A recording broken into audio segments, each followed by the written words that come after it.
Hello all, welcome to SMS channel. నేను ఇవాళ చేయబోయే recipe gongura chicken. Gongura chicken కి కావాల్సిన ingredients: 1/2 kg marinated chicken, onions, gongura, green chilli, salt, పసుపు, red chilli powder, jeera powder and jeera. ముందుగా stove on చేసుకొని ఒక ప్యాన్ తీసుకొని 4 టేబుల్ స్పూన్స్ ఆయిల్ వేసుకోవాలి.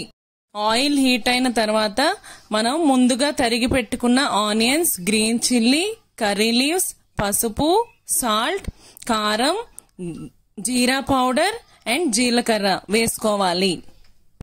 ఇప్పుడు ఇంగ్రీడియంట్స్ అన్ని బాగా కలుపుకొని 5 minutes మూత పెట్టుకోవాలి. ఆనియన్స్ వేగిన తర్వాత కర్రీ లీవ్స్ యాడ్ చేసుకోవాలి. కర్రీ లీవ్స్ యాడ్ చేయడం వల్ల మంచి ఫ్లేవర్ వస్తుంది. ఇప్పుడు మ్యారినేషన్ చేసుకున్న చికెన్ వేసుకోవాలి. నేను మ్యారినేషన్ కోసం సాల్ట్, పసుపు, కారం, అల్లం వెల్లుల్లి paste, chicken masala powder and పెరుగు యాడ్ చేసుకున్నాను. ఇప్పుడు ఈ చికెన్ మిశ్రమాన్ని బాగా కలుపుకొని 10 నిమిషాలు మూత పెట్టుకోవాలి.